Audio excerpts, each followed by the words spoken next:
नमस्ते dear friends and welcome to civil services deem. दोस्तों, इस वीडियो में हम लोग देखेंगे यूपीएससी मेंस एग्जाम 2021 का पीएसआईआर ऑप्शनल पेपर 1 और 2। ठीक है, तो दोनों ही पेपर इसी वीडियो में हम लोग देखेंगे और दोनों ही पेपर की पीडीएफ अगर आप डाउनलोड करना चाहते हैं तो आप हमारे टेलीग्राम चैनल से डाउनलोड कर सकते हैं, जिसकी लिंक डिस्क्रिप्शन में और कमेंट सेक्शन में आपको मिल जाएगी। ठीक है, तो जो लोग वीडियो देखना चाहते हैं पूरा, तो आप वीडियो देख सकते हैं। अगर इसके अलावा सिर्फ अगर आप पीडीएफ चाहते हैं तो आप पीडीएफ सिर्फ डाउनलोड कर सकते हो टेलीग्राम से जाके। ठीक है, तो काफ़ी जो नए लोग होंगे जो आगे चल के पीएसआईआर के बारे में जानना चाहते हैं कि ये कैसा ऑप्शनल है, ठीक है, तो और आगे लेना चाहिए कि नहीं लेना चाहिए। ठीक है, तो पीएसआईआर ऑप्शनल एक अच्छा ऑप्शनल पेपर माना जाता है, आप ले सकते हो। और लेने से पहले आपको इसका सिलेबस पता होना चाहिए। ठीक है, कोई भी ऑप्शनल अगर आप लेना चाहते हो तो पहले उसका सिलेबस देख लीजिए। अगर आप चूज़ कर लिया है आपने तो भी आपको सिलेबस टू द पॉइंट याद होना चाहिए। ठीक है, और पिछले वर्षों में कैसे क्वेश्चन पूछे गए हैं उस टॉपिक से। ठीक है, हर एक टॉपिक आपको याद होना चाहिए सिलेबस का, हर एक टू द पॉइंट, और पिछले वर्षों में उस सिलेबस से कैसे कैसे क्वेश्चंस पूछे गए हैं। ठीक है, तो इससे काफ़ी कुछ आइडिया मिल जाता है, तो वो ज़रूर पता होना चाहिए आपको। ठीक है, इसीलिए क्वेश्चन पेपर देखना बहुत ज़रूरी है। ठीक है, तो वो कैसे भी आप देख सकते हो। ठीक है, तो चलिए देखते हैं। और तो ये है, इसमें 8 क्वेश्चन होंगे, दिए गए होंगे। सेक्शन ए में 4 क्वेश्चन होंगे, क्वेश्चन नंबर 1 से 4 तक, और सेक्शन बी में भी 4 क्वेश्चन होंगे, क्वेश्चन नंबर 5 to 8 तक। तो यहाँ पे बताया गया है कि क्वेश्चन नंबर 1 और 5 जो है वो कंपलसरी, वो आपको करना ही करना है। ठीक है, इसके अलावा 3 और, मतलब 8 में से 5 के आंसर आपको लिखने हैं। 50-50 नंबर के सारे क्वेश्चन हैं। ठीक है, 5 लिखने हैं हर सेक्शन से, पहला और 5वां यहाँ पे कंपलसरी है, और 3 और करने हैं हर सेक्शन से कम 1 करते हुए। ठीक है, ये यहाँ पे निर्देश डाउनलोड करके आप पूरा पढ़ सकते हो। तो यहाँ पे जैसा कि सेक्शन ए है, इसमें से जो कि पहला क्वेश्चन कंपलसरी है, करना ही करना है आपको। तो ये छोटे छोटे क्वेश्चन यहाँ पे दिए गए हैं 10-10 नंबर के, 5 ये आपको करने हैं। ठीक है, इस पर कॉमेंट लिखना है, मतलब टिप्पणी करनी है। तो पहला पूछा गया है राज्य की नारीवादी आलोचना, यानी feminist critic of the state. ठीक है, उस पर टिप्पणी लिखनी है, उस पर कॉमेंट लिखना है। ठीक है, तो जो लोग आगे चल के इसको लेना चाहते हैं तो वो पूरा क्वेश्चन पेपर आप देख सकते हो कि कैसे क्वेश्चन पूछे जाते हैं। अगर आपको लगता है कि आगे आप इसकी तैयारी कर सकते हो, लिख सकते हो, तो आप ले सकते हो इसको। ठीक है, वैसे अच्छा ऑप्शनल है। स्वीकारात्मक कार्रवाई, अफर्मेटिव एक्शन पे आपको टिप्पणी लिखनी है, के लिए पूछा गया है। फिर पूछा गया है राजनीतिक विचार के रूप में परिणाम की समानता, यानी equality of outcome as a political idea. ठीक है, इससे पूछा गया क्वेश्चन। उसके बाद पूछा गया है राज्य की वैधता के उपकरण पर कॉमेंट लिखने को कहा गया है। फिर है महिला मताधिकार पर जेएस मिल के विचार। ठीक है, तो यहाँ से देख लो कि काफ़ी कुछ जो है स्टैटिक पोर्शन, मतलब वहाँ से पूछा गया है।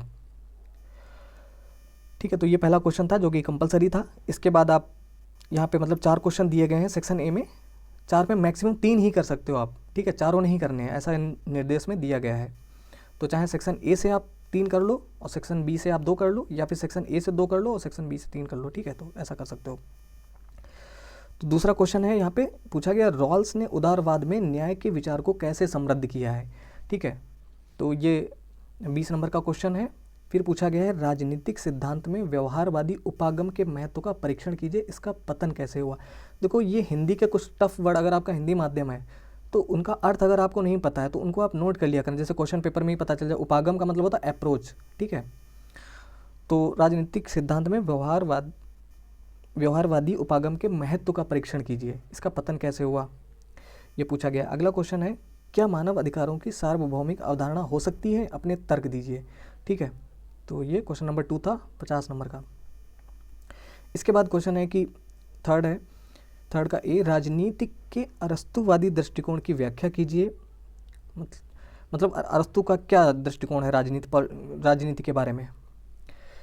आपके विचार से इसने आधुनिक संवैधानिक लोकतंत्रों के विकास में किस सीमा तक योगदान दिया है। ठीक है, तो पूछा गया आधुनिक संवैधानिक लोकतंत्रों के विकास में किस सीमा तक योगदान दिया है।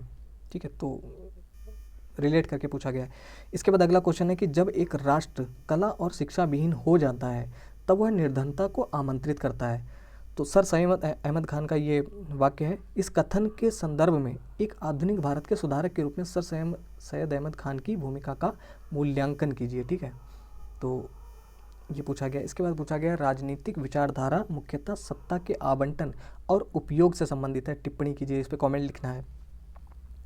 क्वेश्चन नंबर 4 का ए है, क्या आपके विचार से बौद्ध परंपराओं ने प्राचीन भारतीय राजनीतिक चिंतन को अधिक नैतिक आधार प्रदान किया है? अपने तर्क दीजिए। ठीक है। और फिर है, मार्क्स के अलगाव की अवधारणा पूंजीवाद की वास्तविकता का एक अनिवार्य भाग है, व्याख्या कीजिए। ठीक है, तो एक्सप्लेन करना है इस पे। इसके बाद है सी, स्वतंत्र एवं निष्पक्ष विमर्श लोकतंत्र की नींव की कुंजी है, व्याख्या कीजिए। ठीक है, तो ये सेक्शन ए था। अब देखते हैं सेक्शन बी में क्या पूछा गया है। तो जो कि 5वां क्वेश्चन है, जो कि कंपलसरी है, आपको करना ही करना है। और इसमें निम्नलिखित में से प्रत्येक का लगभग 150 शब्दों में उत्तर लिखिए। तो ये है पहला, यहाँ पे भारत का संविधान एक ऐतिहासिक प्रक्रिया का परिणाम है। ठीक है, जो संवैधानिक पूर्वव्रतों से समृद्ध है, टिप्पणी कीजिए। ठीक है, the constitution of India is a product of a historical process rich with constitutional antecedents, comment करना है आपको इस पर। ठीक है, फिर पूछा गया, संविधान निर्माताओं को भारत में अद्वितीय सामाजिक और सांस्कृतिक विविधता के समक्ष एक समान राष्ट्रीय अस्मिता को स्थापित करने का असाधारण कार्य करना पड़ा, टिप्पणी कीजिए। ठीक है, तो जीएस का जो सेकेंड पेपर है आपका, आपको दिख रहा होगा कि मतलब कॉन्स्टिट्यूशन से रिलेट करके यहाँ से पूछा जा रहा है। ठीक है, तो अगला क्वेश्चन है, भारतीय संविधान को परिभाषित करने वाले मूल सिद्धांतों को उल्लिखित कीजिए। ठीक है, तो काफ़ी कुछ स्टैटिक पोर्शन भी यहाँ पे पूछा जाता है। जैसा कि अगला क्वेश्चन है कि भारतीय राष्ट्रीय आंदोलन की प्रकृति के मार्क्सवादी परिप्रेक्ष्य की विवेचना कीजिए। फिर पूछा गया, प्रथम संवैधानिक संशोधन के महत्व को रेखांकित कीजिए। ठीक है, जो फर्स्ट कॉन्स्टिट्यूशनल अमेंडमेंट था, उसके महत्व को रेखांकित कीजिए, पूछा गया है। फिर क्वेश्चन नंबर 6 है, राज्य के नीति निर्देशक सिद्धांतों के साथ मौलिक अधिकारों के संवैधानिक रूप से सामंजस्य स्थापित करने के लिए संविधान में निरंतर संशोधन और न्यायिक हस्तक्षेप की आवश्यकता पड़ी, टिप्पणी कीजिए, मतलब कमेंट लिखना उस पर। ठीक है, तो आप देख रहे होंगे किस तरीके से जो जीएस का सेकंड पेपर है या पॉलिटी है, यहाँ से मतलब रिलेट करती है। अगला क्वेश्चन है, अल्पमत सरकार और गठबंधन सरकार के समय भारत के राष्ट्रपति की भूमिका अधिक महत्वपूर्ण हो जाती है, व्याख्या कीजिए। फिर क्वेश्चन पूछा गया है, क्या आपके विचार में महत्वपूर्ण सीमाओं के पश्चात भी पंचायती राज संस्थाओं ने लोकतांत्रिक विकेंद्रीकरण की प्रक्रिया को सुदृढ़ किया है, अपने मत प्रकट कीजिए। ठीक है, तो जैसा कि स्टेट पीएससी में जैसे नहीं कुछ क्वेश्चन पूछे जाते हैं जीएस में, उस तरीके से भी यहाँ से पूछ लिया गया है, लेकिन ऑप्शनल के आंसर ऑप्शनल के तरीके से लिखने चाहिए। ठीक है, तो ये है। उसके बाद क्वेश्चन नंबर 7 है, भारतीय दलीय व्यवस्था देश की संघीय संरचना, चुनाव प्रणाली एवं सामाजिक विभेदों की जटिल अंतःक्रिया से निरूपित होती है, विवेचना कीजिए। ठीक है, ये पूछा गया है। इसके बाद है, क्या आपके विचार में भारत के विभिन्न क्षेत्रों में जिस आधार पर नए राज्यों के निर्माण की मांग उठाई गई है उसमें अनुक्रमिक परिवर्तन हुआ है, व्याख्या कीजिए। तो ये करंट से रिलेट करके पूछ लिया गया है। फिर है, आर्थिक सुधारों की पहल से विकास दर में गति वृद्धि होने के पश्चात भी भारत के सामाजिक विकास परिणामों में आया आंशिक सुधार क्या प्रतिपादित करता है, मतलब क्या प्रतिपादित करता है। ठीक है, तो ये सब करंट से रिलेट करके पूछा गया। फिर अगला क्वेश्चन है कि चुनावी लोकतंत्र की सफलता का श्रेय आंशिक रूप से भारत के चुनाव आयोग की स्थिति और भूमिका को दिया जा सकता है, व्याख्या कीजिए। तो चुनाव आयोग से संबंधित पूछ लिया गया यहाँ पे, चुनावी लोकतंत्र की सफलता का श्रेय आंशिक रूप से भारत के चुनाव आयोग की स्थिति और भूमिका को दिया जा सकता है। ठीक है, तो उसको एक्सप्लेन करना है उसको। अगला क्वेश्चन पूछा गया है, एक संवैधानिक न्यायालय के रूप में भारत के सर्वोच्च न्यायालय की अधिकारिता के विकास का परीक्षण कीजिए। ठीक है, फिर अगला क्वेश्चन है कि व्याख्या कीजिए कि भारत की लोकतांत्रिक राजनीति में कैसे एक सामाजिक कोटि के रूप में जाति भी एक राजनीतिक कोटि में परिवर्तित हो रही है। ठीक है, तो बहुत अच्छा क्वेश्चन यहाँ से एक पूछा गया है। ठीक है, ये पेपर 1 था। अब हम लोग देखेंगे पेपर 2। ठीक है, तो ये पेपर 2 है। और जैसा कि फर्स्ट पेपर में जैसे कि 8 क्वेश्चन थे, 8 में से 5 करने थे, पहला और 5वां कंपलसरी था, वैसा यहाँ भी है। ठीक है, बाकी सब आप डाउनलोड करके पढ़ लीजिएगा, जो लोग देखना चाहते हैं आप देख सकते हैं। तो सेक्शन ए का जो पहला क्वेश्चन है जो कि कंपलसरी है, ये भी 50 नंबर का है। 10 नंबर के यहाँ से क्वेश्चन पूछे गए हैं, 150 शब्दों में आपको लिखना है यहाँ पे इसके आंसर। तो पूछा गया है, राजनीति के तुलनात्मक विश्लेषण के राजनीतिक अर्थव्यवस्था उपागम की विवेचना कीजिए। ठीक है, फिर पूछा गया राजनीतिक दल एवं दबाव समूह यानी प्रेशर ग्रुप्स लोकतंत्र के लिए अपरिहार्य हैं, ठीक है, टिप्पणी कीजिए। फिर पूछा गया शीत युद्ध उत्तरोत्तर काल में अंतर्राष्ट्रीय संबंधों के अध्ययन के लिए मार्क्सवादी उपागम की प्रासंगिकता समाप्त हो गई है, तो इस पे कमेंट लिखना है आपको, टिप्पणी करनी है। फिर पूछा गया संयुक्त राष्ट्र ने अपने सुधारों के लिए क्या उपाय किए हैं, ठीक है, तो डायरेक्ट ये क्वेश्चन एक पूछा गया है। फिर है क्वेश्चन पूछा गया हाल में ग्लासगो में हुए COP कॉन्फ्रेंस ऑफ पार्टीज 26 सम्मेलन में भारत द्वारा रखे गए 5 प्रस्तावों की विवेचना कीजिए, ठीक है, तो करंट से क्वेश्चन पूछ लिया गया यहाँ से। फिर पूछा गया है उत्तर उपनिवेशी राज्य एक ऐसे सत्ता के रूप में माना जाता था जो एक स्वायत्त अभिकरण के रूप में समाज से बाहर एवं ऊपर ये एवं अवस्थित था, ठीक है, तो उसकी व्याख्या करनी है।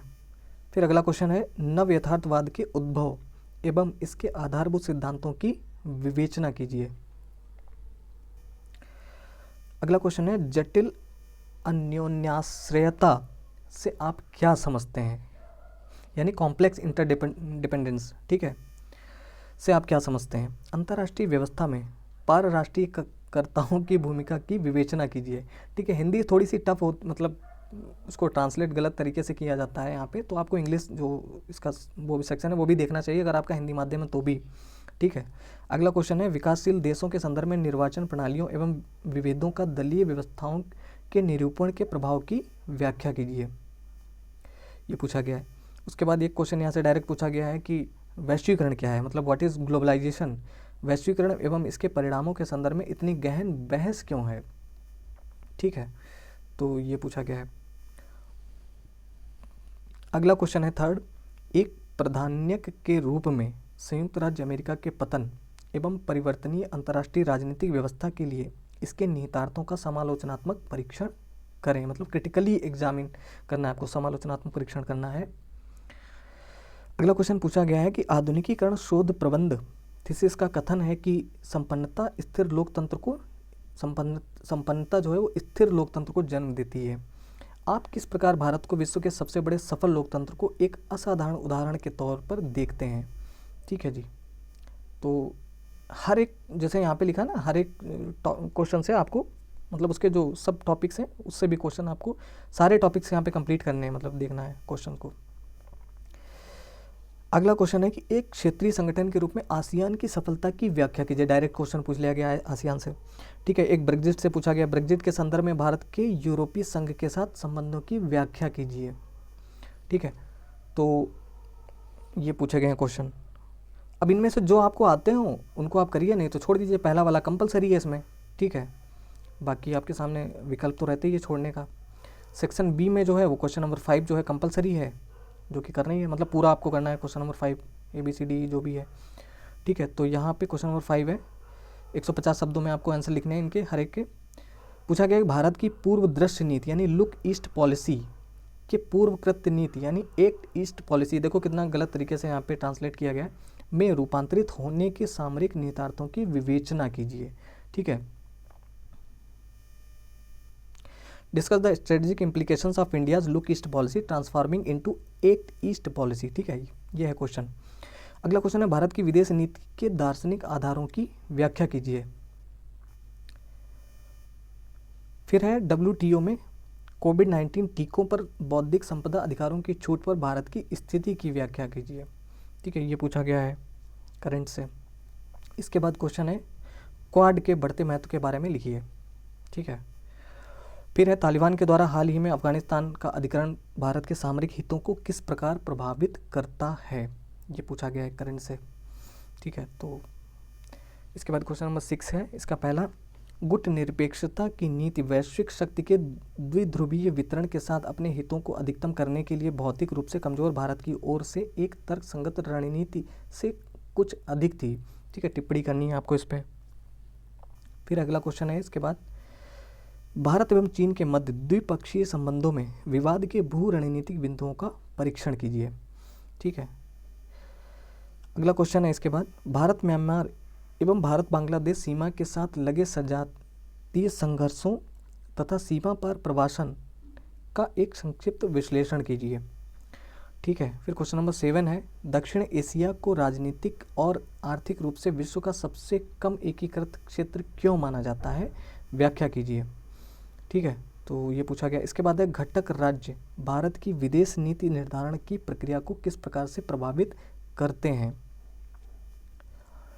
फिर है अगला क्वेश्चन, वैश्विक परमाणु व्यवस्था में भारत की भूमिका के क्रमागत विकास का परीक्षण कीजिए। ठीक है। उसके बाद क्वेश्चन पूछा गया है कि भारत एवं रूस के मध्य संबंध इतिहास, परस्पर विश्वास एवं पारस्परिक लाभकारी सहयोग पर आधारित है, विवेचना कीजिए। और लास्ट क्वेश्चन है क्वेश्चन नंबर 8, संयुक्त राष्ट्र के द्वारा निर्धारित सतत विकास लक्ष्यों की विवेचना कीजिए। डायरेक्ट क्वेश्चन पूछ लिया गया, सस्टेनेबल डेवलपमेंट गोल से डिस्कस करना है आपको। फिर है क्वेश्चन, भारत अफ्रीका में भारत की नई रुचि के प्रेरकों को चिन्हित कीजिए। Identify the drivers of India's new interest in Africa. ठीक है, तो दोस्तों ये था PSIR ऑप्शनल, आपके लिए मैंने पूरा पढ़ भी दिया है। अगर आप इसके अलावा इसको डाउनलोड करना चाहते हो तो डाउनलोड कर सकते हो, लिंक डिस्क्रिप्शन में दी हुई है। अगर PSIR के अलावा कोई दूसरा आपका ऑप्शनल है तो आप कमेंट में बता दीजिए, हम उसका भी वीडियो बना देंगे या उसकी PDF आपको दे देंगे अपने चैनल पर। ठीक है, तो इस वीडियो में इतना ही, मिलते हैं अगले वीडियो में, तब तक के लिए नमस्कार, जय हिंद।